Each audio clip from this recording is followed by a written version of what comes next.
Prem Kumar sir doesn't need any introduction in the foundry industry. He's a well-known foundry fraternity fellow and I would say a legend. I am having the honor to introduce Mr. Prem Kumar second time.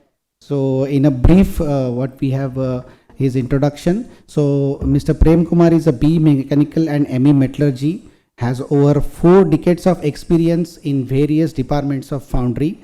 Has worked at reputed foundries like Ennore, Foundry, Brakes India Limited, Magma Electrocast Casting, amongst other. And now he is working as a director, marketing and quality for one of the largest foundry group in India, that is Nelcast Limited. Welcome Prem Kumar sir for this technical session. And the session chair, as a session chair, now I request him to take a charge for the further things. And I would also request Mr. Deepak Chowdhary, who is another speaker, to be escorted by our chapter chairman, Mrs. Ruma Rao, to the dais. So I request Prem Kumar sir to take over the charge further. Thank you very much, Prem sir. Yeah, sir. Good morning. Sorry for the delay. I think IFEX inauguration took 5 minutes delay. Somehow after 2 years the virtual meetings, physical meeting just started. So I'm glad to be the moderator of this session. The first speaker is Mr. Deepak Chowdhary, well-known foundry technologist and a very good friend of mine. And he is a first generation entrepreneur who has developed world first data analytics software Sandman.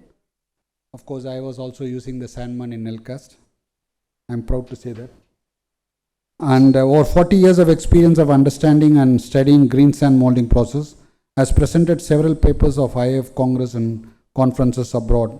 He is a graduate BCom honors from Mumbai University, has several international patents.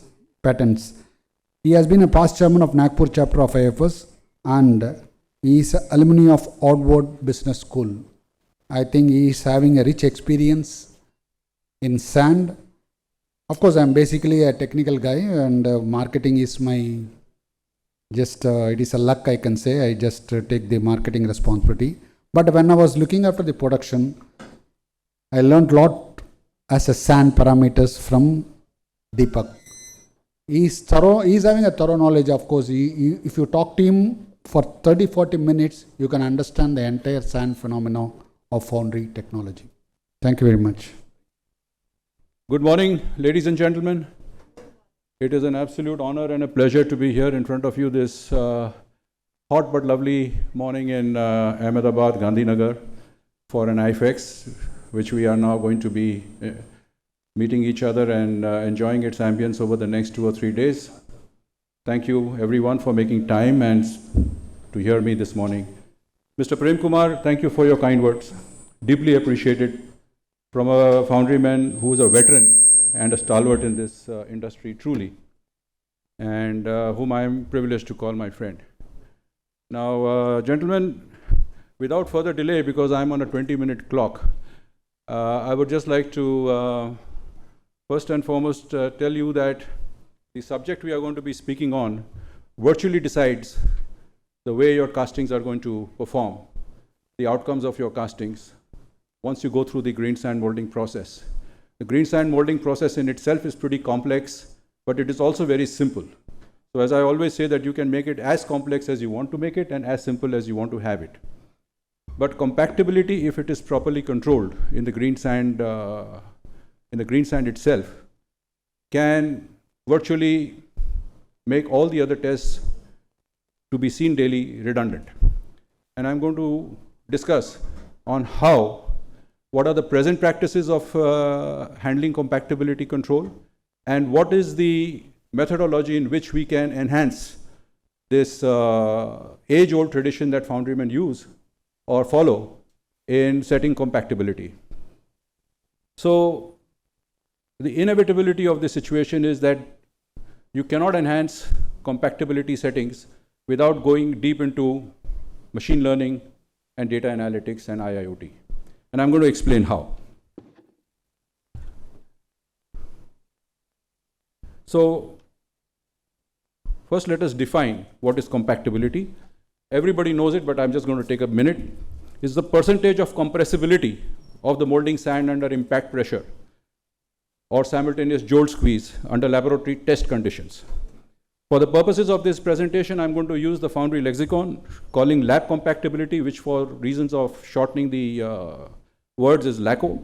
The compactability measured at the discharge mixer will be referred as discharge compactability, DICO.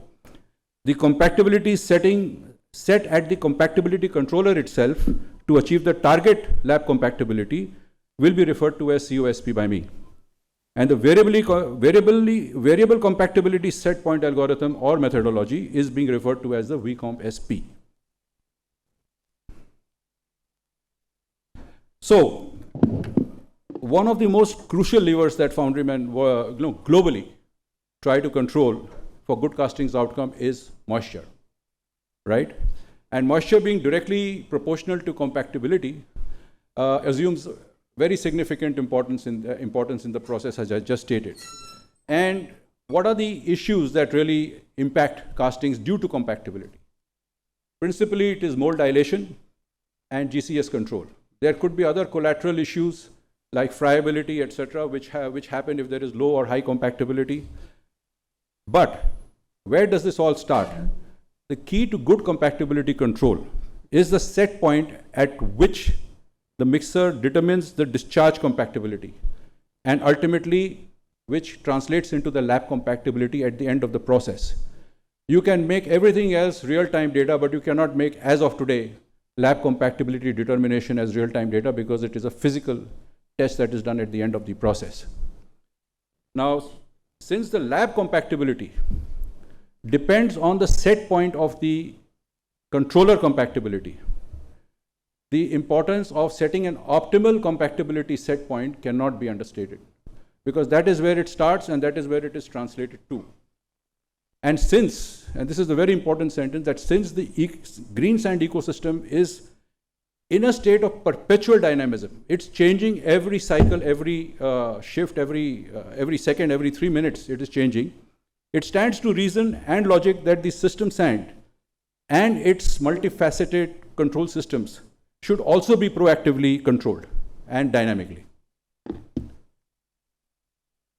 In the absence of data-driven decision support, the compactability set point is decided even today generally by the experience of the process owner. He estimates the delta between the set point and the target lab compactability and decides to set the set point. And more often than not, this compactability is only tweaked to adjust moisture or vice versa. You know, most of the other surrounding factors are ignored. But when you are talking of compactability, it is impacted by ambient conditions, the return sand properties, dynamic additives inflow, the GFN of those additives, and many other variables. Therefore, when the sand is subject to dynamically varying influencing parameters, the compactability setting should also be dynamic. This is the principle. But it is kept constant over long time periods simply because of lack of data analytics support. So people don't change the compactability thinking that it is uniform for every shift, for every hour, for every set of components that is going in, irrespective of the sand and metal ratio. And this explains why there is often a significant variance between setting the compactability set point and at the laboratory compactability readings, which can be plus or minus 4, plus or minus 5, plus or minus 3.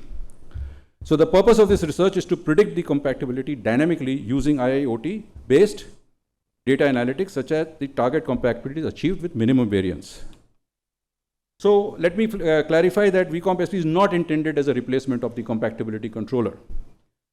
The compactability controller is tasked to translate the compactability set point to the discharge compactability. And as I mentioned, that is set today experientially by the process owner.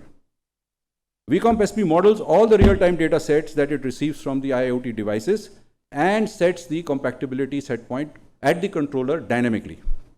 This is the major USP of this invention. And this takes away the guesstimates from the process and makes it precise and responsive to the changing ambient and process conditions. I will explain it later in the case study. And this reduces the variance at the lab to as low as plus or minus 1.5 to plus or minus 2. That has been achieved. and we are looking at achieving plus or minus 1, as against what it is today, plus or minus 3, plus or minus 4, plus or minus 5. Take a look at this. This is just a view that I'm going to give you of what is the variation in the return sand temperatures, the return sand moisture. So I don't know if I can point over here. And if you look at the relative humidity, the way it is going up and down all over the during the course of the day, how can it be that the compactability set point has to be static? If you have more humidity, the moisture is going to retain. If you have less humidity, the moisture is going to evaporate. Correspondingly, your compactability set points will change, even though you do not know it, and that reflects in the casting outcomes. And what we are looking for is at the upper and lower right-hand quadrants, that you can see that with this software, you are maintaining in a tight band of plus or minus 2 there, and that is the compactability percentage at the discharge compactability at the mixture. This is just a schema of what this entire, how we gather all the IIoT information. So you look at return sand temperature, return sand moisture, they are all sensor based, except the lab compactability, which is manual even today. And all this goes to PLCs, and the PLC sends the data to the SCADA, and the SCADA sends the data to VComp SP. That is the flow, how we capture and use true IIoT to arrive at this solution. So, as I said, we use smart sensors, we use everything about IIoT in this algorithm. So we collect data by sensors, by equipment, which is you can see over here. We use Internet of Things, that is SCADA, PLCs, etc., to exchange information. Cloud computing is for the centralized storage and cloud computing and cloud server-based programming. Okay, and we use data analytics finally to achieve the optimization prescriptions using advanced machine learning algorithms and virtual AI, because it's constantly learning and adapting to the newer values that it is seeing on a real-time basis, the ambient conditions and everything else surrounding it, which I'm going to explain. What are the challenges and what are the solutions? So the challenges is absence of meaningful and authentic data. That's a problem with most foundries, wherever we have been, that the data authentication is a real task. And the availability solution is availability of accurate, authenticated, and validated data. And this is achieved because we are now using real-time data coming from sensors, which is not human-centric, it is only data-centric. Then we establish different types of data available at irregular intervals. That's a challenge. So we establish alignment policies in order to align the data as best as possible to all the multivariate data that is flowing in, because it has to be close to each other. The other challenge is in maintaining testing equipments and machines at consistent accuracy. This is achieved by calibration at regular intervals. And selecting the right approach is to apply the right data sets for research and apply analytics approach which should be problem specific. In this case, it is about achieving constant low variance compactability in the system. This is just a flow of what are the data points that we capture. So you have from the compactability controller, the prepared sand data, the sensor IoTs, the SCADA, the additives, we take into account all the additives, which is extremely important for understanding, because many people don't realize, they think that compactability is controlled by moisture. Not so. Compactability is also a function of the grain fineness number of the surface area of the sand. So if that is varying, you are not going to get constant compactability, not going to get optimal compactability. Let me put it that way. And then you have analytics, where we arrive at the optimal compactability via Sandman if anyone wants to implement that. We bring all this into data alignment. That goes into a predictive and optimization algorithm, and that gives the predictive compactability set point, or the CSO. This is an example of a case study. So you have two data sets, both the time Sandman was operating. In this, the VComp SP was not operating, in that it was operating. As you can see, there are 15,000 points in the first line where the compactability was constant.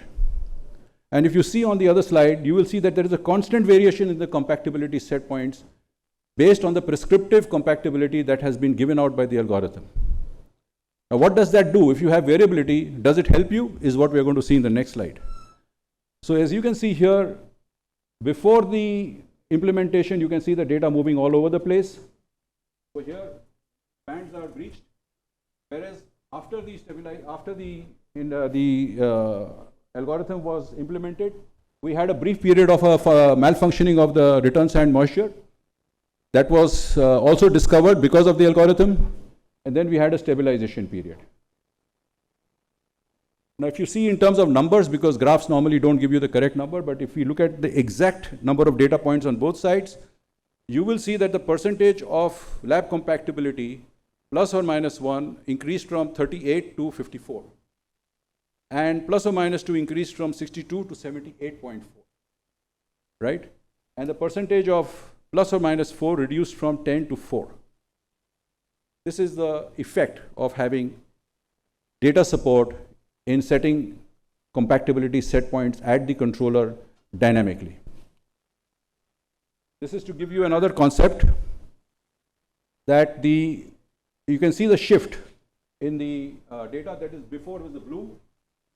The malfunctioning period is the orange, but important is the green, that how well it has come within in the properties. This is not dummy data. This is actual happening data in the foundry. And the same is represented there, and you can see the green box plot over there. You will find that it is very tightly controlled and virtually in the middle of the control limits set by the foundry, which is 14 to 16, the compactability to moisture ratio.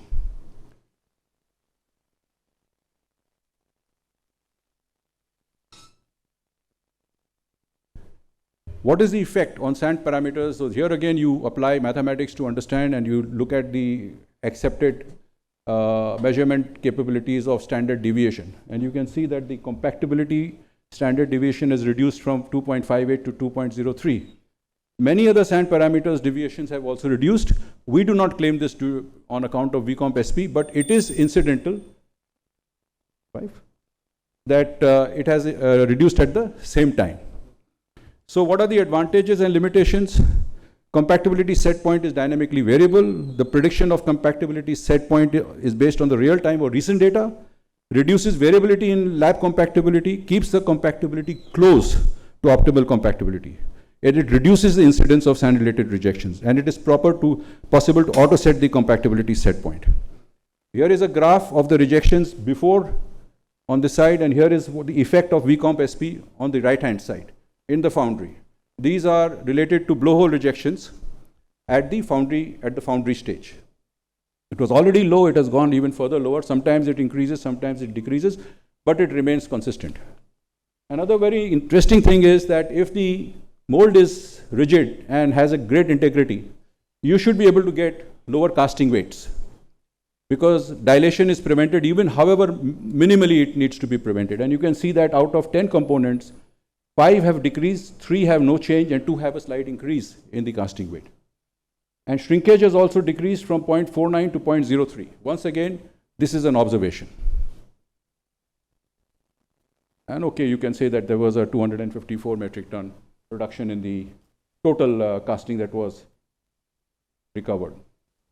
The other most interesting enhancement we are in the process of doing is now being able to apply compactability on grouped components rather than applying it standard on all shapes and sizes of components. That will further improve the accuracy of the compactability process and the casting weights and the mold integrity.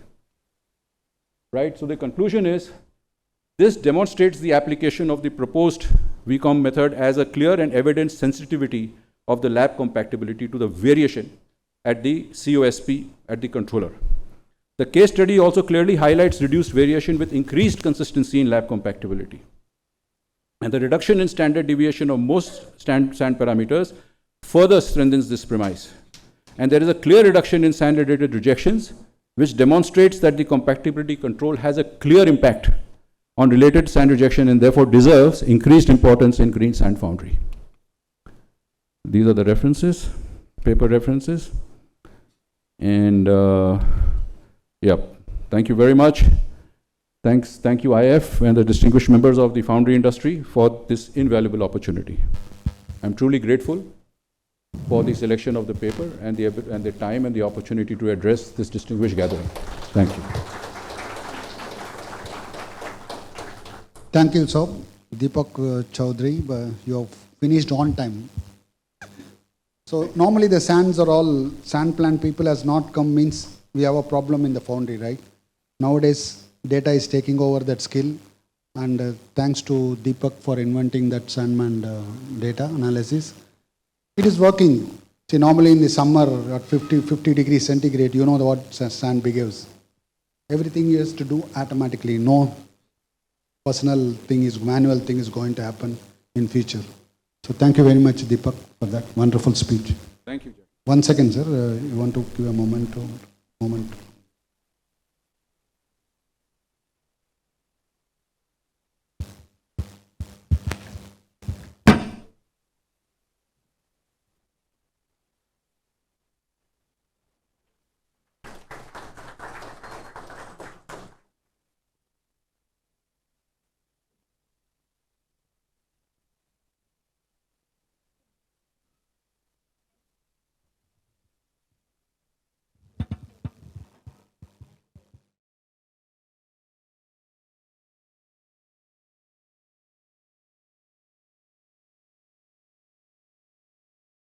So the second speaker of the session is Mr. Gelson Montero. Can I ask him to be in the... Can I welcome? Yes, sir. Please, sir. So he is a head R&D, international sales manager, Kune Nagal, and he is the head R&D international sales manager in Kunkelwagner, Germany. The main topic for today for him is improvement of metallic yield of ductile and castings by understanding the relation of mold properties and graphite expansion. This is the order of the day. Since the cost prices are going up, yield is going to have a significant role in the cost. Let's hear from him. Thank you very much. The title is regarding the graphite expansion and what is the meaning of this effect. What does it mean for the foundry industry? Here I say something very simple but says a lot. The solidification phenomenon of the graphite expansion. If you do not understand the graphite expansion, you do not understand your own business. Here we have two curves, and these curves here is a result of a research that we did worldwide asking for foundries data. And this is extremely correct. In red we have unstable molds that has for ductile iron a very low, extremely very low. Not sure that I can move. What is the laser here? No laser? Okay. You see here, this red curve shows that unstable molds, we have metallic yields in the range of 50–55%. And if you have a more stable mold, we are talking about 75–78%. Why? Because of the graphite expansion.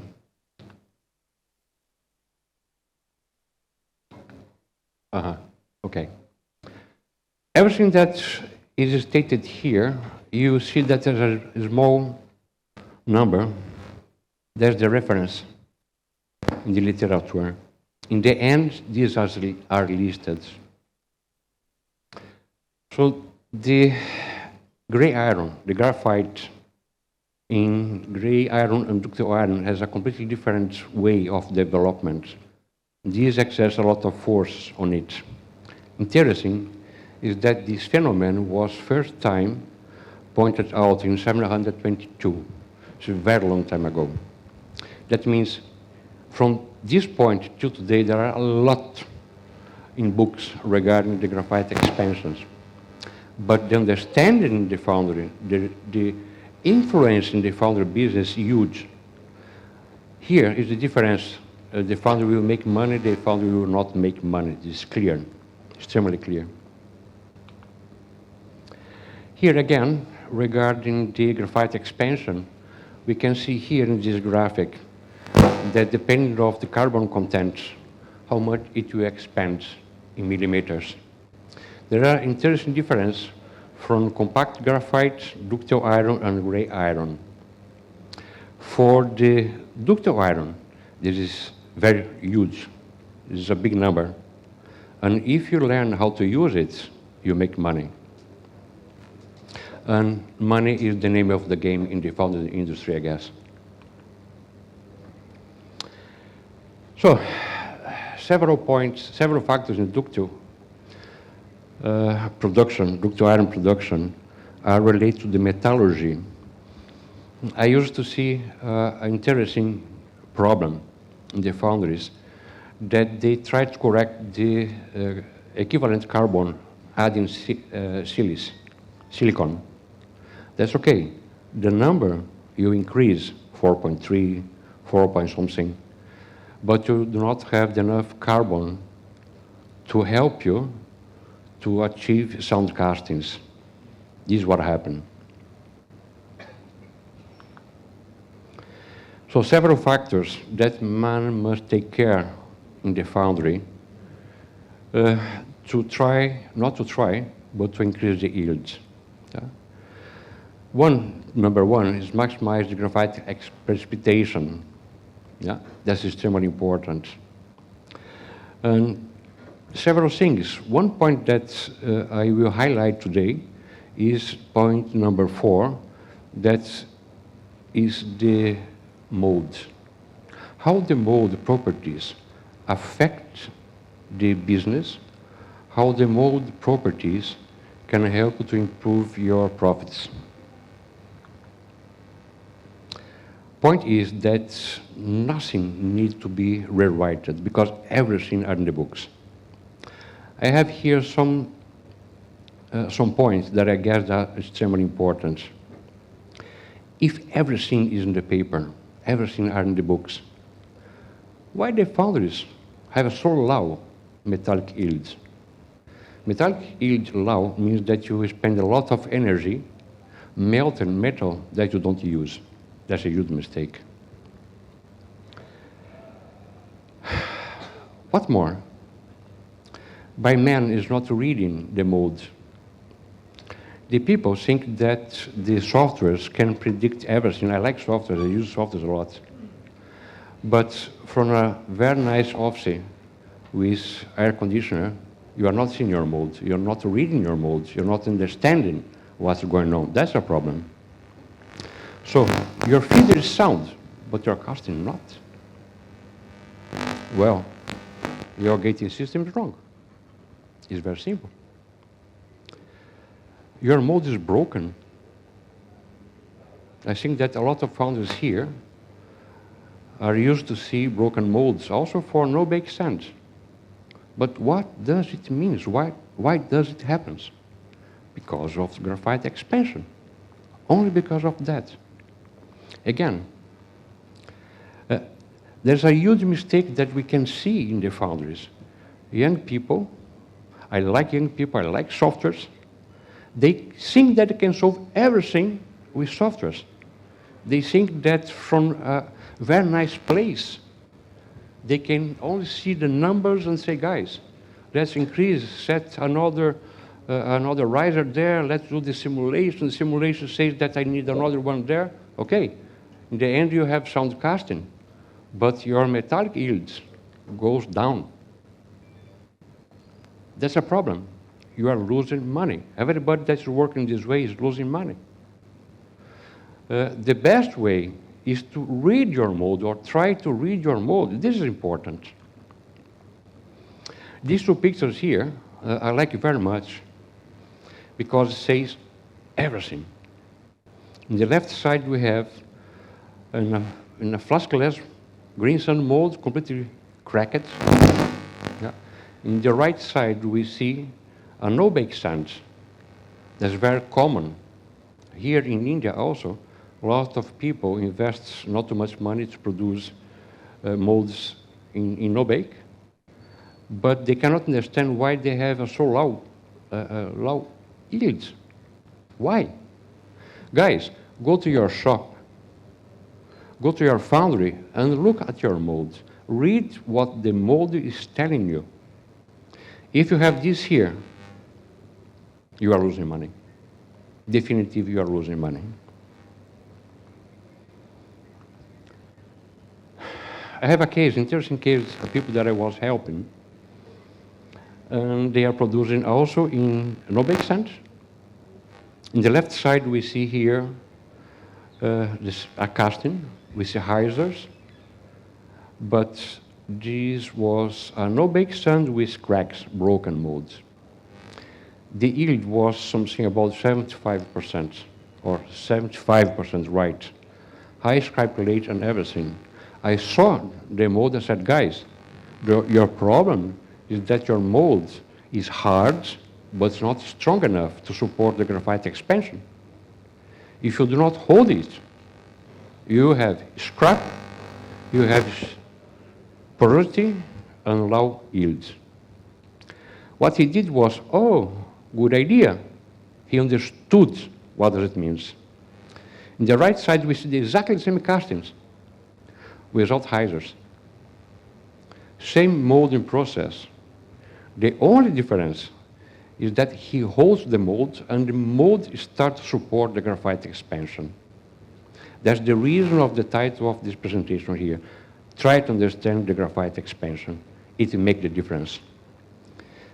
So, only holding the mold, yeah, not changing too much things. They improved the yields to almost 87%. Sound castings without problem. The guy said, why did you not realize this before?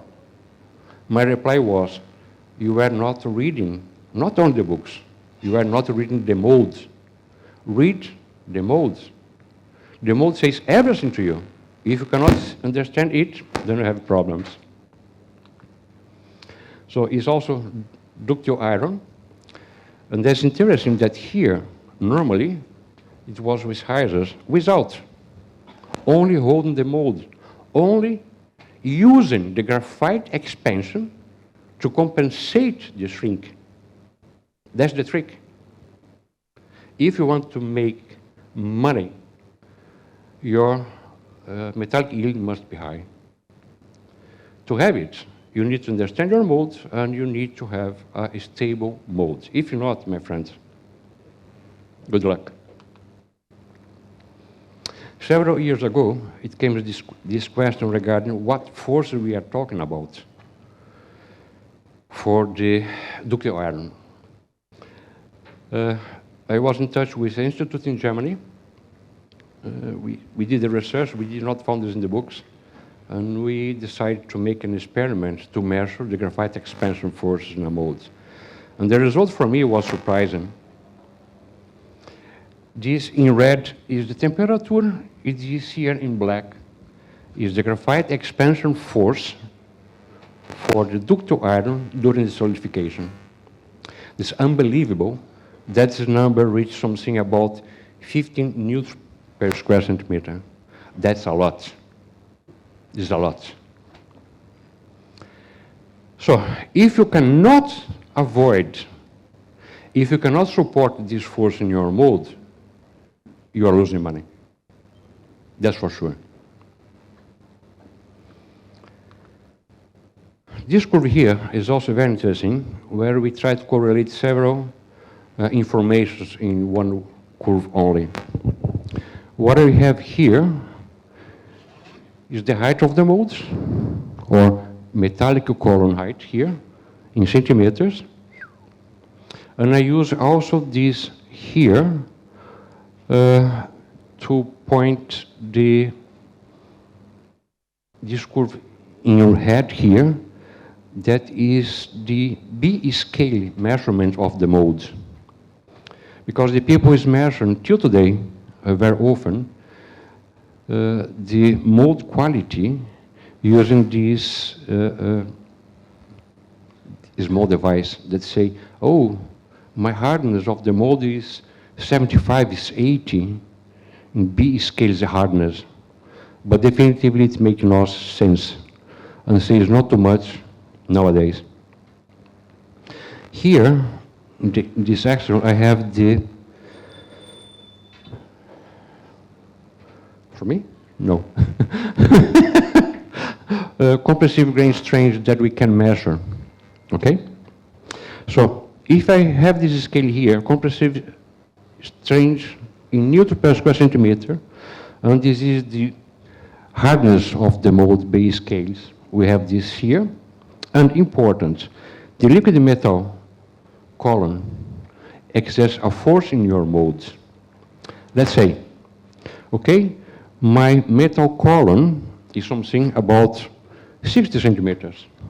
I can say, okay, your liquid metal is forcing your mold, measuring in newtons per square centimeter, in something about 5 newtons per square centimeter.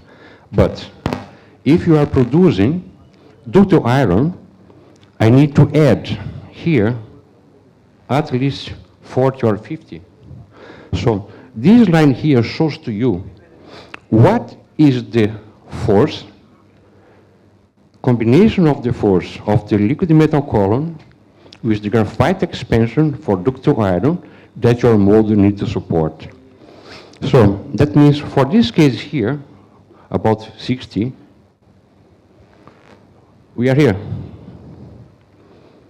If my mold, if I am measuring the mold properties in the right way, in newtons per square centimeter, if I have less of 17 or 18 newtons per square centimeter, my friends, the mold will deform. The mold will not support the graphite expansion. Then start the problems. Sand is a good point, it's an extremely important point, but must be stable. You need a good molding machine. We start to receive information from customers. It was our motto, that they were decreasing the hyzers size. Some were reporting to us that the microporosity were gone. Or some saying, oh, my casting is lighter. I have here with same pattern, with your molding machine, with this molding process, -1, -2, -6 kilograms. Also, new cars have this experience with the new molding machine. They have a molding machine, old molding machine from Wagner, new molding machine, same pattern. Well, let's wait. Where's the miracle? No, it's the molding process. You are now supporting the graphite expansion. Very simple. Based on this information from several customers or information that we got, we decided to make a worldwide checking in foundries. In a confidential basis, we were sending a data sheet for filling, saying what's the molding process, what's the flask dimension, what's your compactability, what's your mold strength, and so on. And we were able, after receiving thousands of data from South America, North America, Asian, also from India, we can conclude this year. Then we see, tie flasks, high pressure, gray iron. I'm not saying this is Kunkelwagen is better here. Is 8% metallic yield, ductile iron 71%. If you go for tight flask lines, medium press, look the difference here, how it decreases for gray iron, ductile iron.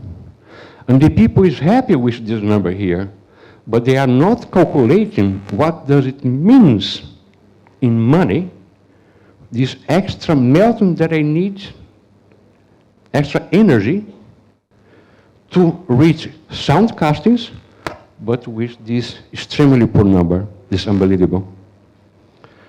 Flaskless horizontal is worst, and the worst of them is this vertical one. This is not a dream, there's a research. I guess that several foundries here has different process. You can check this internally. If you have different molding machines, different molding process, different forces for compactation, you can make your own checking on these figures. This is the result from thousands of information that we got worldwide. Is the end? No. I mentioned if you have different molding processes. One of the companies that gave us some data for checking this particular foundry took my attention because they have 4 molding lines. Every molding line, or each molding line with different molding process. We have here, they have, this foundry, low pressure molding, medium pressure molding was something better, and high pressure molding, not extremely high, but were 4 different molding lines. And this foundry, particular foundry, sent to us, I think that 1,200 informations or casting results. And here it is extremely clear. You see, this curve here for gray iron is the metallic yield, something about 50 something. And this moves for something about 80 when they increase the mold properties by high pressure molding. But worse is in the ductile case, ductile iron. You see? 55% here, moving in this direction here. Why? Because the mold can better support this effort of the graphite expansion. So, Kunkel-Wagner, I think that our friends from Elcast can give more information about each. In the most recent process, the stream press molding process, what we are doing, we are holding the sand, then we move the pattern plate against the mold. That means we are molding from the pattern size. We are giving an extremely stable mold. In this condition of molding here, the people is winning money, and a lot.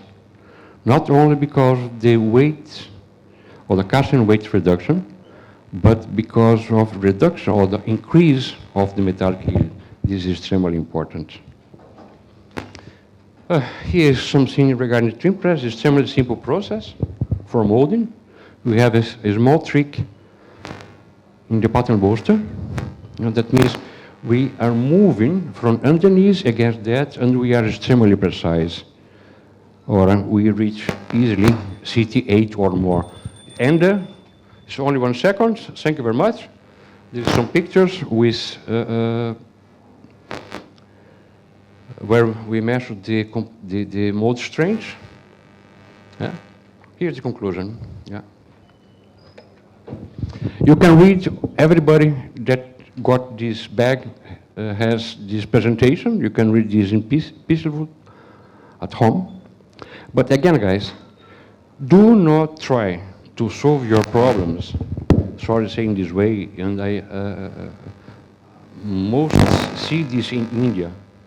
All the engineering team in a very nice place with klima, as here, not reading the mold, read your molds. Produce stable molds. Learn what the graphite expansion can do in your profits. So, simple, guys. Sad, I would say sad, because everything are in the books. Everything is clearly described in technical papers. The point is that we are not reading this correctly. We are not reading our molds, and we are accepting very low metallic yields in our business. Means you are losing a lot of money. So here, as I said, all literature is there. You can read. You can look for me by Kunkel-Wagner stand for a talk to take some extra information. Thank you very much.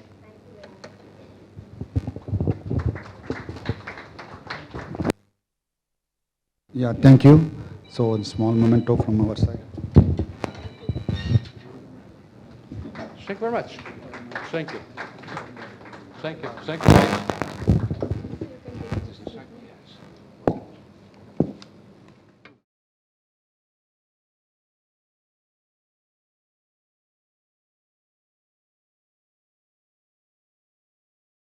Third speaker is Dr. Nithyanandan Devaraaj. Very interesting topic. Why do foundries fail? This, before going to this, I'll introduce him. He's a graduate in mechanical engineering, MBA in finance and marketing, PhD in management sciences. For 35 years of experience in engineering and manufacturing, I've worked with reputed companies like LMW, L&T, Hitachi, CRI as general management and business head. Past National Secretary of IIF, has won several awards. Floor is yours. And time is getting delayed. 20 minutes is the total time, and after 15 minutes over, I'll just ring a bell. Good afternoon, friends. Thanks, Mr. Prem, for the nice introduction. It's, the way the session is positioned, you can know where the foundry industry is. Sandwiched exactly between two technical sessions before and two technical sessions after. Only thing, on the back end, you have the supply chain, on the front end, you have the customers. Yep. Having said that, one of the oldest industries, unfortunately, today we are discussing why do foundries fail. Do we have a future when foundries fail? Do we have a future when foundries fail? Can we have our food without foundries? Can we have our education without foundries? Can we have a livelihood without foundries?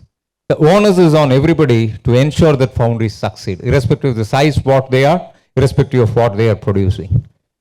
Friends, the world over, we have entrepreneurs. There are dreams. Entrepreneurs always dream to succeed, and they never dream to fail. But nevertheless, failures happen. I have come from a background where we all believe failure is a stepping stone for success. Many of the businesses, not only foundries, have failed because we have not recognized that we are failing. So all through this topic for the next 15 minutes, what we are going to listen is, how do we predict? As rightly spoken by Mr. Deepak and of course Mr. Kunkal Wagner, speaker also. Of course, today ISO 2015 also talks about risk analysis. How many of us sincerely do risk analysis? Most of us have a system. Whatever rating you do it, whether it's 9001 or TS 16949, whatever you call it, we have for the certification process. We all say it is a soft thing which is required to attract the customers. Am I right or wrong? Do we really enjoy the benefit of systems for the benefit of the company? Is there any foundry here which can confidently say that I'm supplying a product despite being an assembled product or a machined product without inspection? Then why do we need systems? What do systems talk about? We all have today people with black belt, right? Six Sigma, we have spoken about. We are speaking about design of experiments. Are all these things helping us to become a lean and mean foundry where we can deliver castings without inspection? Possible? Possible, definitely, but it's only a mindset. So it can happen to anyone, anytime, anywhere. Right or wrong? Is today's profitability a security for future's profitability? Any business, not only in founders. Is today's profitability a security for future profitability?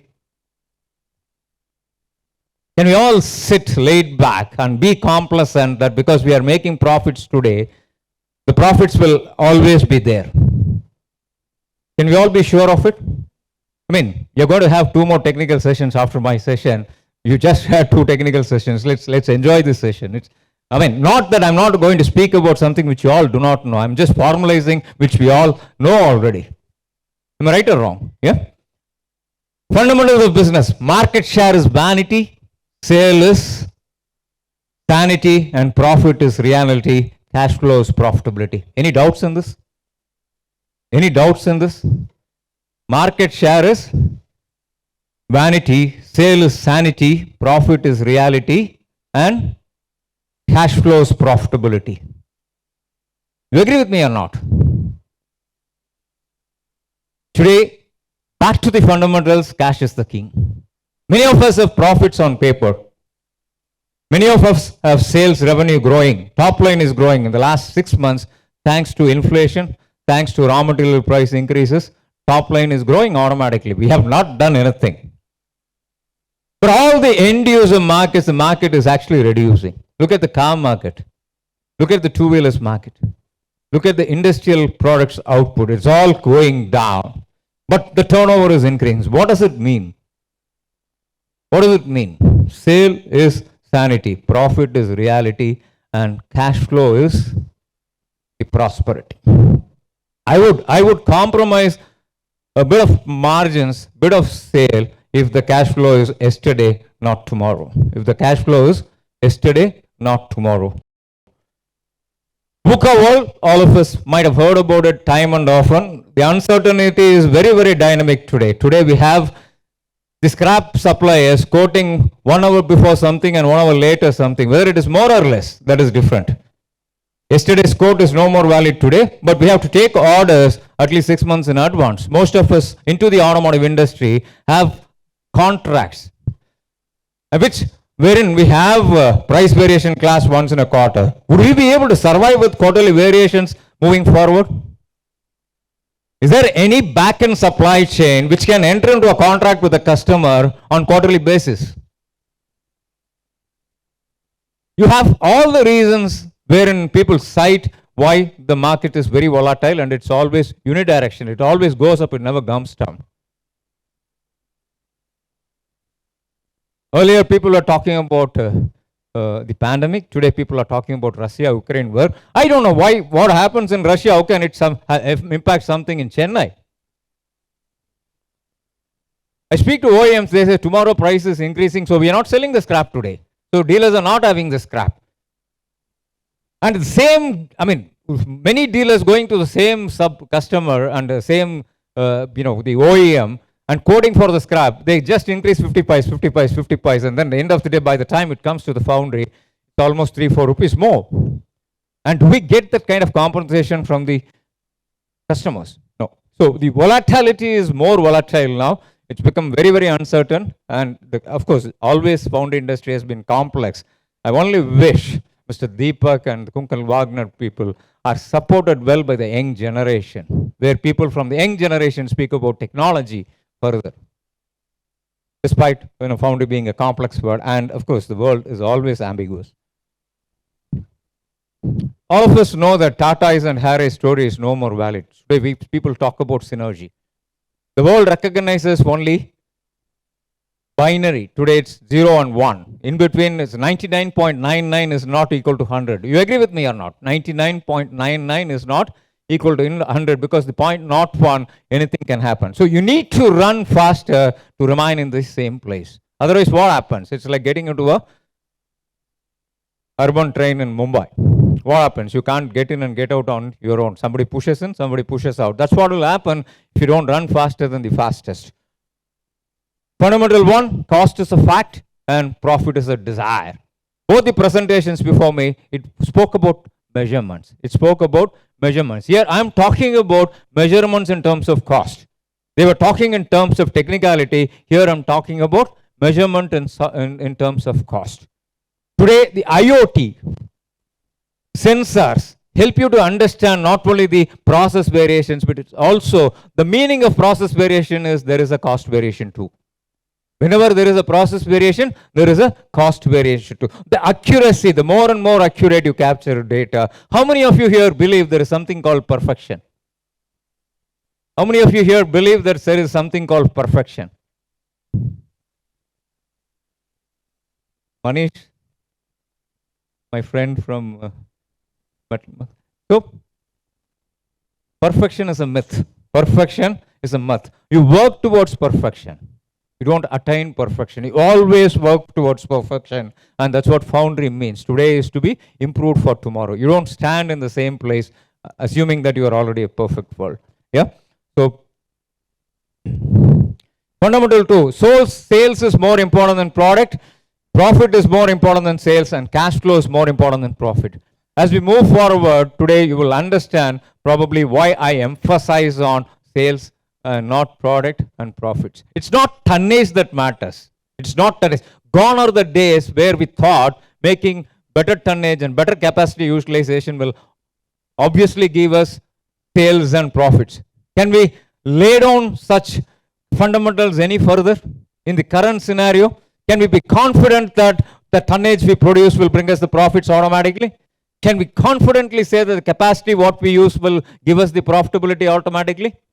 Can we say so? We cannot, because the profit per product makes a lot. Of course, there is always a basket. There is no doubt about it. You pick up 10 castings or 10 components from a customer, 2 you make at a cost, and at least 8 overall you need to make some profits. But be sure, at least on paper you have 25% gross margin. You don't end up making 5% net margin. And this is fundamental to the foundry. If you don't make gross margin at 25%, EBITDA margin at 25%, you don't end up making 5% net margin. This is a fact. This is a fact. And please remember this always. Please remember this always. Traditional method of pricing, profit is equal to cost. Sorry, price is equal to cost plus profit. Profit is price minus cost, and cost is price minus profit. The traditional organizations somewhere here, conventional organizations are here, and the growing organization will target the profit and know the price and then engineer the cost. Again repeating, the last is very important statement. Cost is equal to price minus profit. You have to target the profit, 25% EBITDA, and re-engineer your cost depending upon the market price. If you don't do it, tomorrow is not sure that you will exist. If you don't do it, many times when suppliers come to me saying that the commodity prices have gone up, the petroleum prices have gone up, I need revision from today, I tell them, you charge me whatever you want. You charge me whatever you want, but my cost of production should remain the same. I will allow you to experiment. I will allow you to do your researches. But please make sure the cost of production remains the same. Because most of us are into long lead time production, especially the people in the steel foundries. Today you take an order and you execute it at least 5 months down the line. You can't go back to the customer saying that the commodity prices have gone up and I need a revision tomorrow. Can we go and say that? Nobody honors, because market, especially in the export market. So if a supplier cannot predict, a supplier cannot predict the volatility in the business what he is in, you expect the customer to bear the kind of vagaries of the market. And many a times the foundries have failed only because they have not recognized these changes, or able to pass on the changes to customers. It's never possible, or absorb the changes. Because the basic profitability is not sufficient enough to bear this kind of volatility what we are seeing now. Foundry industry, markets and value chain characteristics. This, of course, all of us know that capacity, capability, volume-based, relationship-based, mutual dependence, and higher risk. Tier 1. Tier 2, intense competition, cascading margins, royal loyalty, shared risks and returns, transaction-based and not relationship-based. Tier 3, proprietary products, niche players, limited capacity, higher margins, and sporadic sales. People are comfortable who are in Tier 3. People are slightly comfortable who are in Tier 1. But people in the Tier 2 are the ones which need to be very, very careful. The foundries, the 5 force analysis, the kind of influence what people have on the foundry performance and the profitability.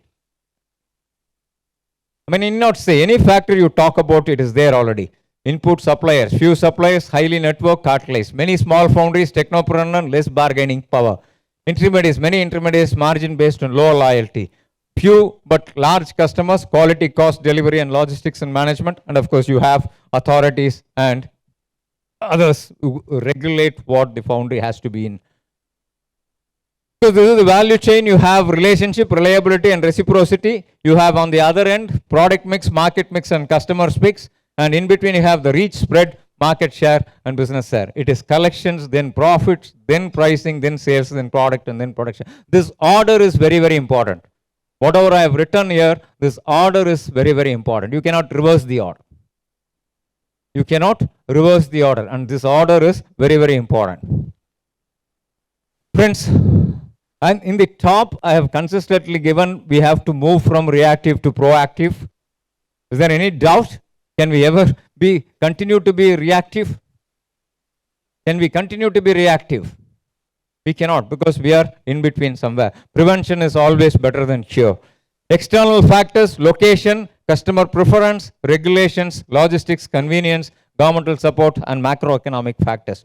Today, I have always advised, whenever youngsters come to me saying that they want to start a business, they say, I always tell them, first understand the regulatory requirements of the business what you want to get in. Because many of the businesses fail not because of a proper product or a proper price. They fail because they have not understood the regulatory requirements of the country in which they want to operate in. And it more so in a complex country like ours, where you have a central government, then you have state government, then you have the delegated powers, authorities to the collectors, revenue officials, whoever you talk about. But if we don't know, we can't continue to manage, friends, because there is no opportunity to generate cash any further in the GST era. I'm sure you all will agree with me. The opportunities is less and less today to generate cash in the GST era. But having said so, if we don't understand what the regulatory requirements are, we may not be able to set up a good foundry moving forward. Similarly, the foundry investment mix, size, tech adoption, modernization, management systems, open space requirement, OSR is green coverage, work zone and SAFT. These are the factors which will help us to attract next generation into the foundries. And if we don't attract next generation, what happened to the foundries? What happens to the foundries? Many times when I speak to entrepreneurs who are doing 100 crores, 200 crores turnover, and I ask them, what are your children doing? Most of them are into IT and they are abroad. They don't want to come back. They say that I earn as an employee more than what you earn as an entrepreneur. Even a turnover of 200 crores. The industry is no more attractive. But if, unless we focus, if our own children are not attractive, aren't we hypocritic to expect somebody else's children to come and work for us? Can I say so? If our own children are not interested in coming and working in our foundries, is it fair for us to expect somebody else's children to come and work for us? Aren't we hypocritic that way? Yeah. So the world is a kind of, you need to survive in a fair world. Obviously, you need to create an environment where people understand you are a fair industry. Today, the disparity levels between OEM and the foundry industry is 80%, where it has to be at 30%. A workman in an OEM is paid 1 lakh. And how much we are paying? And for somebody came to me and saying that, the people are asking for 2,000 increment. Why not we join together and confine the wages to 10,000 rupees? I said, if you can't even pay 2,000 rupees increment in line with inflation, why are we running the business for? You agree with me or not? The demand supply gap is today reducing. We have gone to Orissa, we have gone to Bihar, we have gone to Assam. The only place which is untouched today is Jammu and Kashmir, but sooner or later they will come to us. We have go there and look for employees. But how long? The supplies are today becoming, supply of manpower is today becoming constrained. So it is important for us to create a hygiene factors. Of course, internal factors, which is managerial factors, very important. Financial mix, product mix, market and customer mix, supplier mix, quality, cost and performance, people mix, capacity and capability, and technical competence. Is there any doubt? And which drives what in this slide? Which helps us to make profitability? Is it efficiency or is it effectiveness? Is it efficiency or effectiveness? Is it efficiency or effectiveness? Which helps us to earn profits? Is it efficiency or effectiveness? What is the difference between efficiency and effectiveness? Yes? Anybody? It's doing right things and doing things right. Which one is effective and which one is efficient? Is effectiveness. That's what the management is all about. Timing is everything. Improvement versus expansion versus new facility. In the recent circumstances, given the volatility in the markets, have always subscribed to the view that you improve and not expand. Because nothing can compensate more than the improvements. Because the moment you improve, add to the capacity, the customers sit on your head saying, knowing very well that you are dependent on them for your capacity utilization.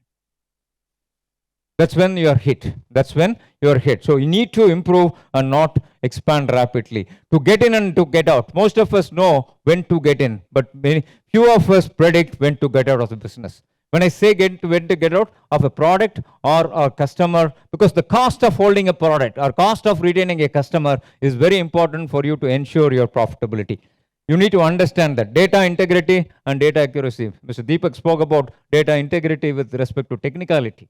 But here I'm talking about data integrity and accuracy in terms of cost, capturing cost. You need to identify where all you need to capture cost, and those costs are to be captured very accurately for you to understand where you want. People, commitment, and conviction. When I say people commitment and conviction, right from the security to the top management. It starts not the people who work for us. Yeah? We can't expect better results if the process do not improve continuously. OPEX is manifold increases are not incremental. Whenever we talk about operational excellence, it has to be minimum 100% increase, not 10%, 20% increase. Otherwise, don't call it as an operational excellence project. Call it as a continuous improvement project. Management is responsible and agility and ability to change. This is very, very important. Success is never final and failure is never ending. It's recognition and acceptance on be always rational. Emotional is important when you deal with people. But when you deal with business, you need to be very, very rational. You can't be emotional in making business decisions. Please be sure of that. Always remember, can happen to anyone, anytime and anywhere. Thanks and best wishes. And thanks to the organizers for this wonderful opportunity. I'm sure this 15 minutes has been very well used amidst the technical presentations. Thanks again for patiently. Thank you. Interested. The only thing is 25% EBITDA, I love to have it, but I don't know whether I'm going to have it or not. But really it is encouraging for foundry industries to have 25% EBITDA, but at least I can talk very well if I say 25% EBITDA. Thank you very much.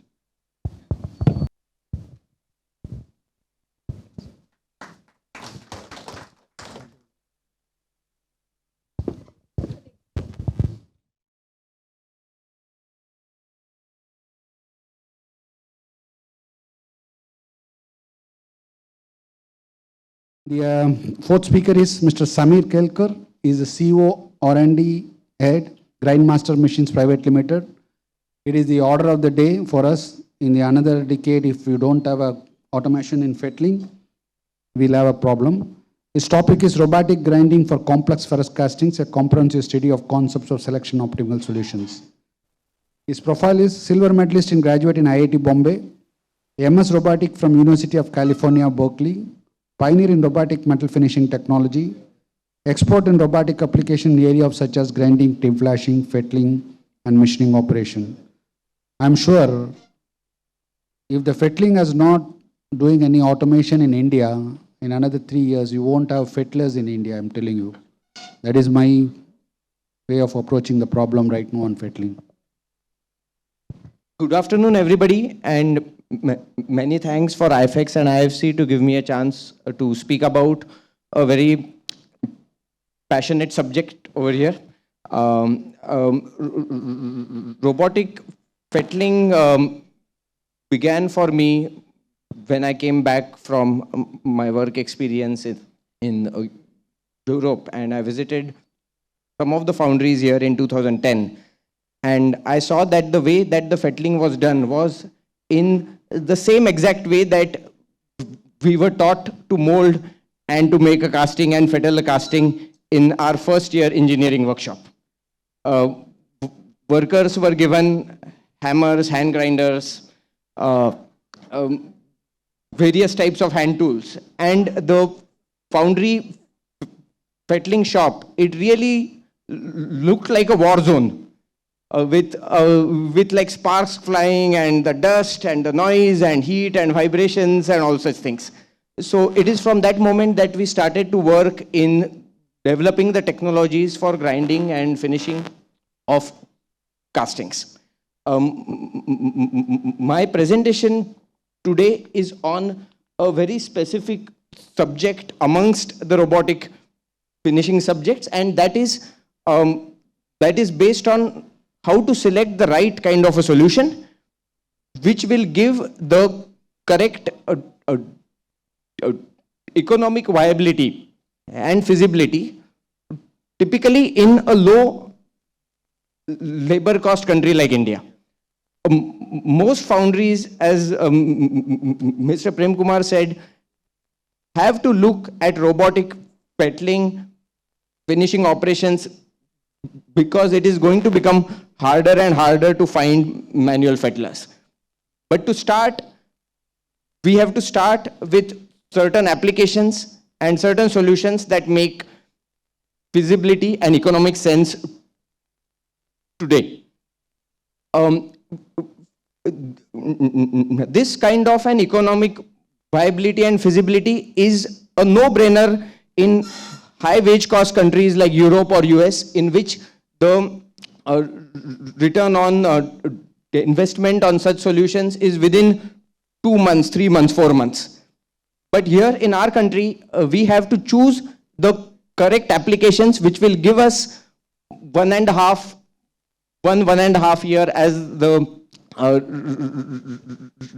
return on investment. If it is not correctly chosen, a robotic finishing application may actually give a higher cost than manual fettling does. Yeah.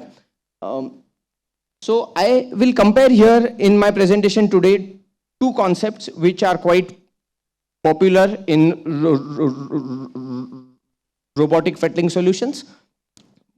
One concept is where the robot holds the castings, and one concept is where the robot holds the spindle.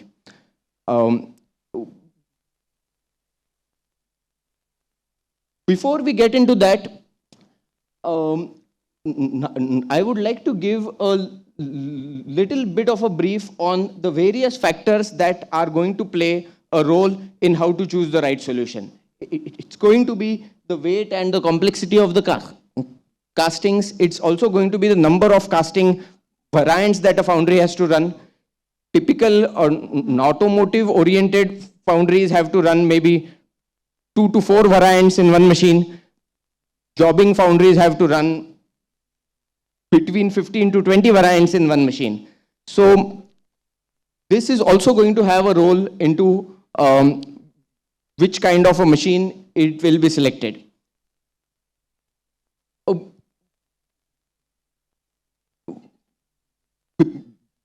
Before we get into the comparison of the two concepts, I want to have a clarification here on what are the differences between a CNC grinding machine and a robotic finishing or a fettling machine. And for complex castings, CNC grinding machines are not a viable option simply because they do not have the kind of a flexibility which is required to grind a complex casting. CNC grinding machines can work for simple castings like a brake disc or a brake drum, or do the flat grinding on cylinder heads and cylinder blocks. But for complex castings, you must look at a robotic finishing or a fettling solution. Complex castings have typically got more operations, require a combination of between 4 to 6 tools. A robotic finishing solution is typically having the flexibility to deal with multiple tools and do a complete job on a casting by using the multiple tools. CNC machines also sometimes are not having the software capability to handle the variation from casting to casting. Yeah, and this is going to be a key technology that is used in robotic finishing or grinding. Ferrous castings, which are typically made in sand molds, have a variation in the size from casting to casting. Bigger castings, which are around 1000 millimeters or 1500 millimeters, can have a variation of 7 millimeters, 8 millimeters, as high as that. And there is also a variation in the flash levels from casting to casting. A certain casting might have a heavier flash level, another casting will have a lower flash level. So the capabilities have to be there in the software to learn from the variability of the castings and be able to deal with this variation with an optimized cycle time and without having a machine stoppage.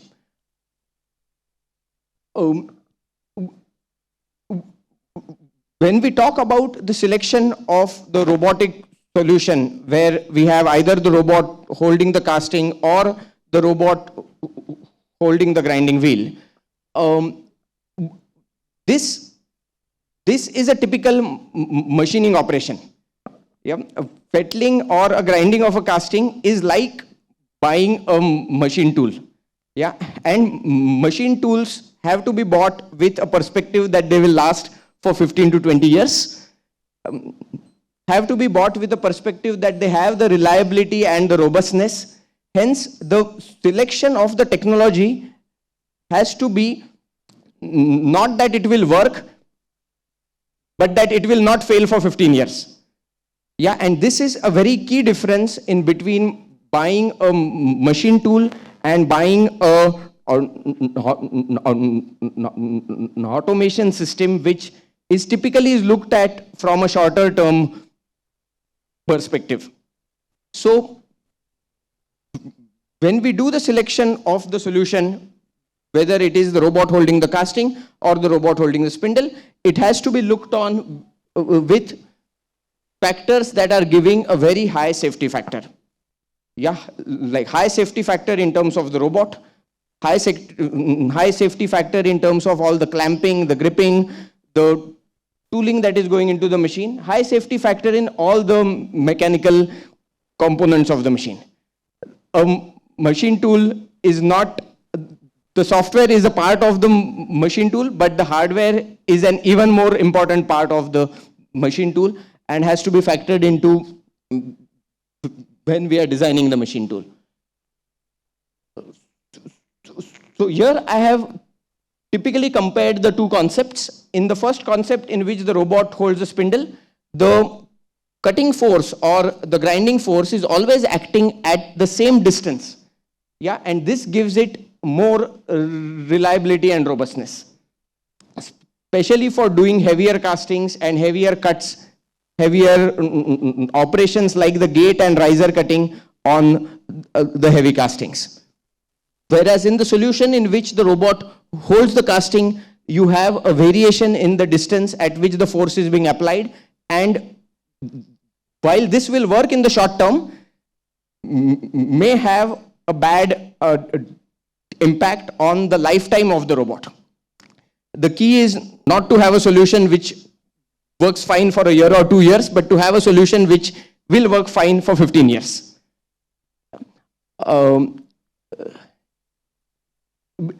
The robot payload itself is a factor. The reason I have kept this slide is because robot manufacturers indicate that their robot is capable of 100 kilos of payload or 200 kilos of payload, but when we are considering a finishing application, what is equally as important is the wrist torques that the robot can take and the moment that the payload is causing on the robot wrist. So this is a very key part and aspect of the design. I have seen many poorly designed applications fail because of not taking this wrist torque and the wrist loads into the factor.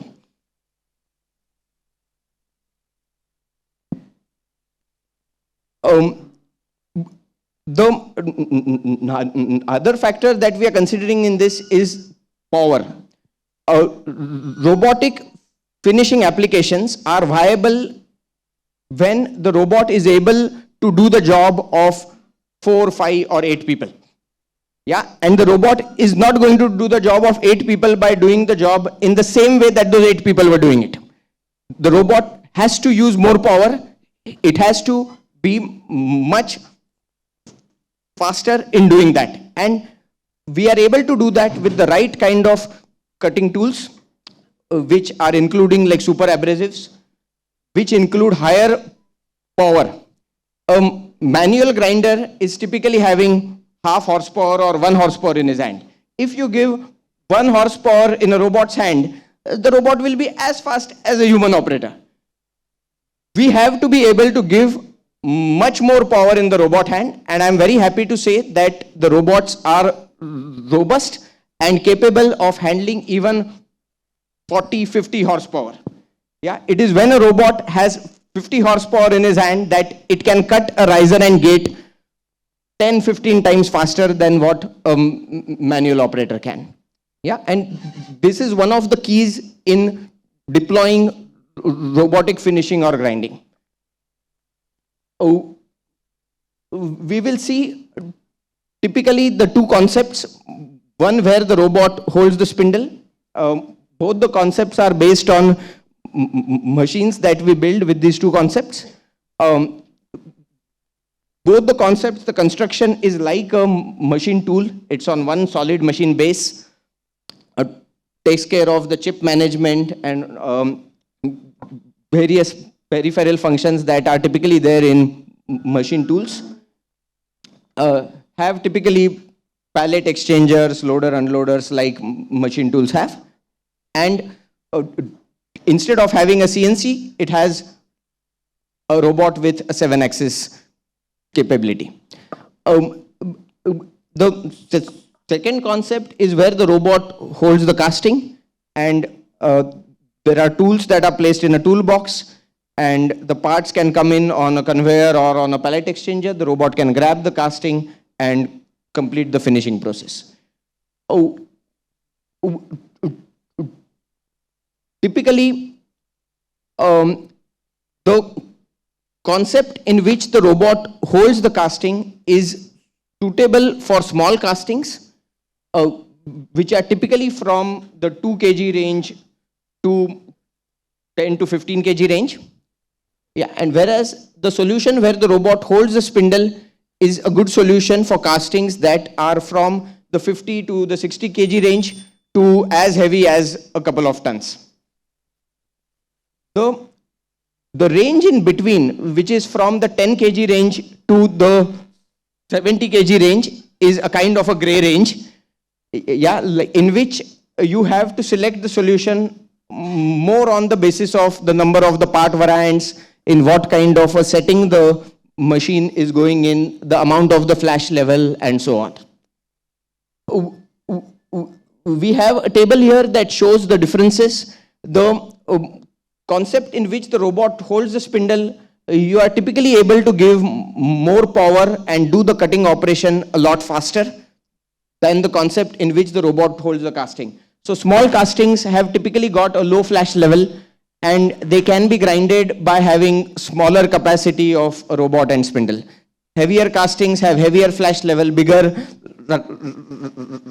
risers and gates, and you need to have more heavier duty robots and capacities. We will now take a case study. Yeah, we will now take a case study by taking an example of some compressor castings, which are typically in the range of around 30 kilos, maybe I have purposefully selected a casting that is in the gray range, which is in the 10 to 50 kilo range, and seen what happens when we deploy these two solutions on a casting like this.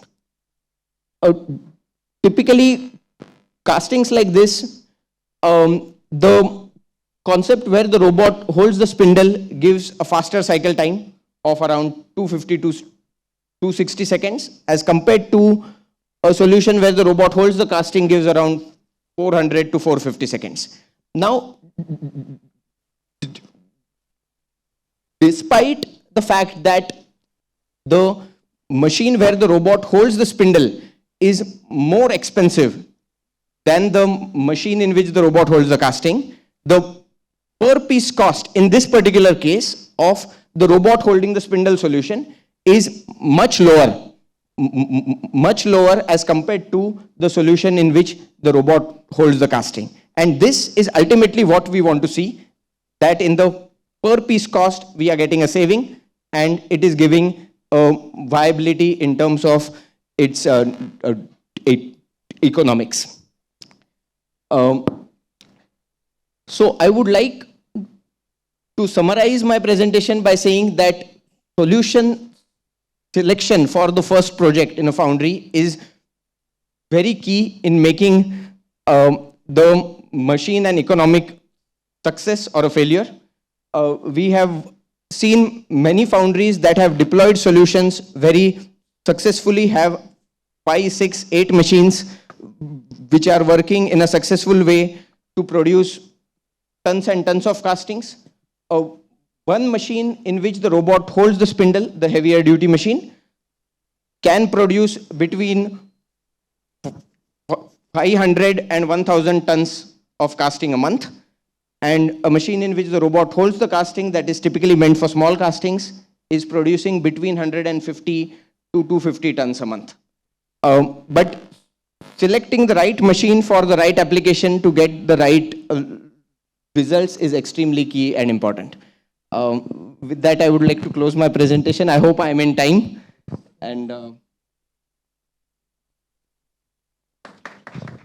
only one thing which I wanted to stress upon is all foundries need robotic fettling. One is the atmosphere which we have to take care. Second is the cost. So you have to come with some solution which have less cost, or you have to come with the machine, put the machine in the foundry. I'm just giving an example. I'm not telling you you should do it. Come with the machine, set up a, foundry should give a place, and you start fettling it, and we'll pay as per piece. That solution may be workable for,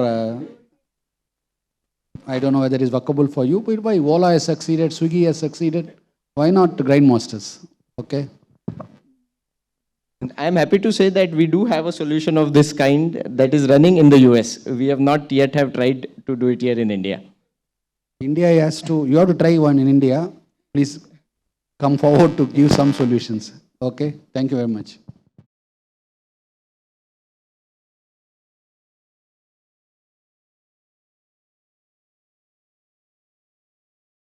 Mr. Klaus Oosterhof, Business Development and Key Account Manager, Horton Solberts, Germany. His profile is Business Development Manager with focus on Asian region, Foundry Engineer with 30 years of experience, very good, and problem solving and continuous improvements in foundries is the order of the day. So, welcome to the part of Hüttenes Albertus today, and I'm very happy that we get the chance to have a presentation today with the topic of additive manufacturing designed for the foundry needs. You probably know as HA or HA Group. Thanks a lot for the invitation. My name is Klaus Oosterhof, responsible for business development in the HA Group. We are a family-owned company with a very long tradition in manufacturing products for mold and core manufacturing for the foundry industry. Our company's success story began more than 100 years ago in the city of Hanover in Germany. And in 1970, we built up a joint venture between the Albertuswerke in Hanover as well as the Gebrüder Hüttenes in Düsseldorf. And that is the background of the two letters you see here, HA, Hüttenes Albertus. Germany is still the headquarter of the company and main base of R&D center and services. It's also the largest market for our group in terms of sales and employees. We have a dense network in Europe as well. Here we employ roughly 1,200 people. Worldwide, we have total 1,800 people working, active in 35 countries. The HA Group is everywhere in the world where a foundry industry is significant. We run 26 manufacturing plants worldwide, and our focus is on innovation, sustainability, and process efficiency. Here in India, we are well known as Gagi HA.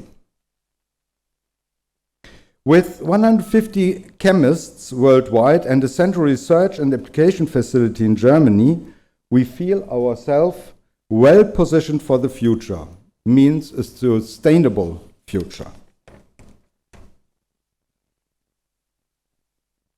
The two main factors of development for the HA Group as a producer of the foundry industry are the technical challenges raised by the technological developments of the parts produced by metal castings and the environmental regulations and the commitment of our group for sustainable metal casting production. It's a fact that the additive manufacturing, also known as 3D printing, of the sand-bonded molds and cores moved along the latest years from the phase of rapid prototyping to serial production. The technological development which supports this expansion is supported by the equipment producers, led by well-known company X1 or Voxeljet, and the producers of chemicals, where HA, is one of the cause to leading position. The following, we will try to evaluate the state of the art of binding systems for additive manufacturing and take a look at the ongoing developments in this field. On this slide, we see a summary of existing binders for additive manufacturing. The major process in use is organic, with roughly 90%, you see on the right and middle. The organic binder process is differentiated into furan and phenolic resins, where the furan resin is the most established one on the foundry markets. New and fast rising are additive manufacturing processes with inorganic binders. If we look at the start of additive manufacturing using sand, we remember the laser printing process. A coated sand was partially heated for curing. Binder jetting started at the end of the last century and strayed away from furan resin. Turned out to be very suitable for this application. The following modifications cemented the suitability of these binders. Also, different phenolic processes have made their way into 3D printing. Clear advantage of our phenolic direct binder is the 100% reusability of the support sand. This one component binder system was developed for voxeljet printers. But furan remains the dominated organic binder of this application. The ruggedness of the process and suitability for all metals is one of the advantages of this process. The further development of the process in terms of environmental aspects is one of the major efforts in the R&D of HA. Following the elimination of resorcinol and in the resin RPT2 binder, bisphenol A has also been successfully removed from the formulations in the RPT3 binder. So that is the newest kind of formulation in regard of environmental. Looking at the inorganic side, we can see since the inorganic process was introduced in the production of aluminium casting in automotive industry or foundries, the demand for the use of inorganic in additive manufacturing also increased over the time. Various stages of development have made IOB, inorganic binder, 3D printing suitable for volume production. Already a well-known OEM from Germany has been using this process, IOB process, for more than 4 years for the production of complex cylinder head parts. A large-scale production is about to start using the binder jetting process, and further projects are in the planning or implementation phase. Certainly, the biggest advantage of inorganic is the almost zero emission during molding process as well as after casting. In the next step, we will see a comparison between the two additive manufacturing processes in terms of performance and environmental impact. Let's look at the furan binder system in detail. The most economical and uncomplicated way to produce molds and cores in 3D printing is to use furan resin binder systems. Why furan?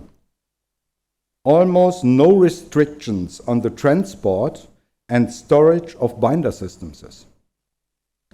The storage temperature and humidity haven't influenced to the shelf life.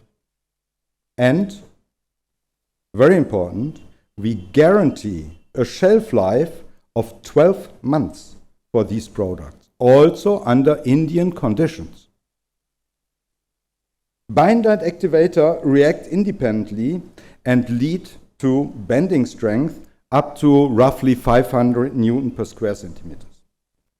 This system can be adjusted very well by using different acids as hardeners. Stronger acids achieve higher strength. Weaker acids lead to easier finishing in the descending process. 3D printed cores have no restrictions in terms of storage and transport conditions. Storage even at high humidity and high temperature, as I said before. No coating necessary for aluminium castings. For iron, special coatings are available. I will come later to that point shortly. Use of special sands, such as bauxite or ceramides, increase also the hot strength.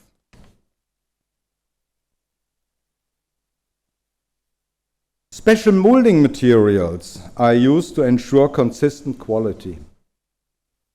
The molding materials must meet the following factors: must not contain dust particles, must not contain oversized particles. The particles are oriented to the center grain with 2 fractions above and below the center grain. The grain geometry must be neither round nor splintery. Only in this way we achieve a constant quality of the molded parts. Special specified sands have to be used and are available and could be served also from us.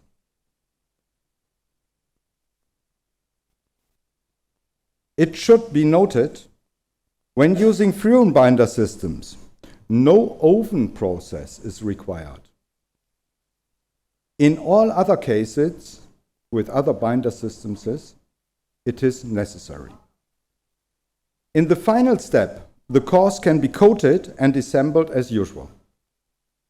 Due to the lower density of the mold package, specific coatings for 3D printing should be used to achieve identical strength.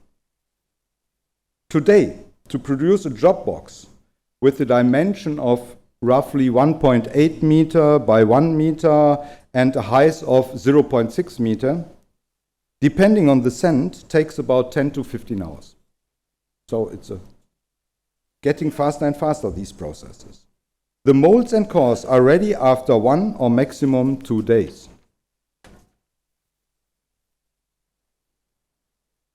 Now coming a little bit to the coatings. Very important in my opinion. Progressive processes sometimes also require special products to achieve quality. Let's talk about the topic of surface quality of 3D printed components. Based on the manufacturing process, in the binder jetting process, and on the molding materials used, we do not achieve the identical surface quality as in the conventional processes. There are differences. In addition to the low compression of these printed cores and molds caused by the process, influencing factors include the printing direction and the molding material used. The resulting disadvantages of the surface can be treated with coatings. On the left side, I show the unfinished surface, which is much rougher compared to conventional processes. In the center, we see the influence of the printing direction when using conventional coatings. The resulting veins in the printing direction are clearly visible. Nevertheless, the surface is already significantly smoother than with the uncoated version. On the right side, then, the solution. Here, in the non-blasted state. So, in the blasted state, the surface will be completely clean. We are currently working intensely with printing manufacturers. We were able to provide that our binder can be used on the machines without any problems. Our RPT3 Euro no-bake binder runs on various systems. The inorganic binder only on the X1 systems and on the Lempel machines. We are constantly qualifying our binder systems with various printhead and printer manufacturer. For this purpose, we have purchased intensive laboratory equipment in order to ensure that the pre-qualification already meets the requirements in terms of surface quality, precision, printhead service life, storage stability. After the beginning of 2020, we started cooperation with Reinsicht. This cooperation provides us with even more competence, especially in the field of inorganic binder systems. Here you see, we received a certificate from Voxeljet, which certifies that our binder RPT3 can be used on the printers without any problems and without loss of guarantee. The people who are using the 3D printers knows what I'm speaking about. Here are two examples of our in-house printing technology. On the left, our Voxeljet VX200 printer is shown for R&D projects. It's a small one, 300 by 200 by 150 millimeters high. But right, our X1S Max Plus for customer projects and services with, I said, 1.8 meter by 1 meter by 0.6 meter height. We currently print 16 to 21 job boxes per month in our center of competence on behalf of customers. That means a utilization of this machine in our house is already 80 to 90%.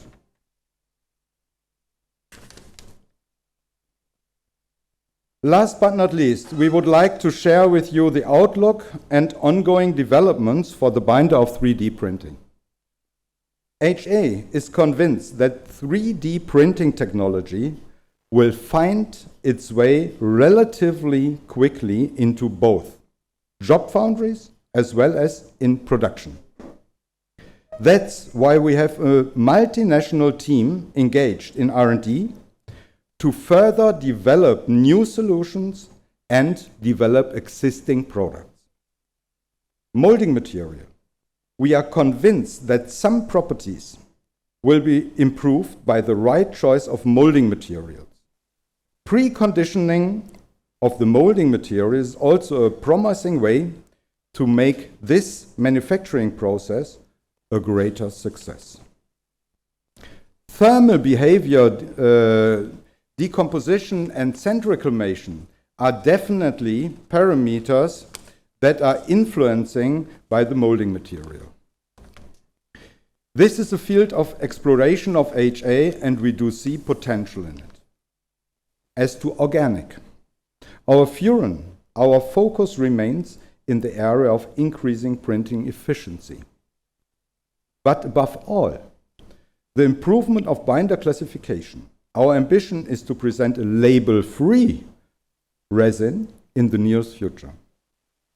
As to inorganic, together with our R&D partner Reinsicht, as I explained to you before, the inorganic sector has been on the market for a relatively short time. Nevertheless, a lot has been done in this field. We are confident to significantly improve the issue of initial strength and flowability through new developments. The extension to ferrous materials, half a minute, it's okay? The extension of ferromaterials is in the preparation.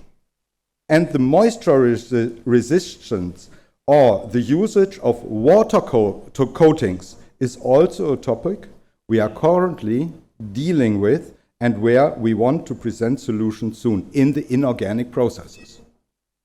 This is, with this information, I hope to have made the world of binders for 3D printing a little more accessible to you. and have shared the ambitious goals of HA together with the printer manufacturers and you. If you have any questions, please do not hesitate to contact us.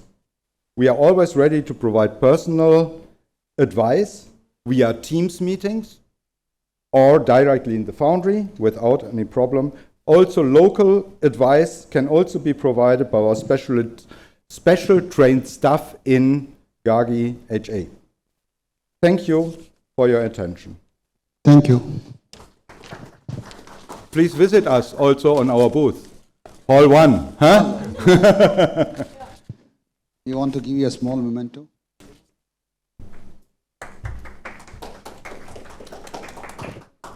Thank you very much.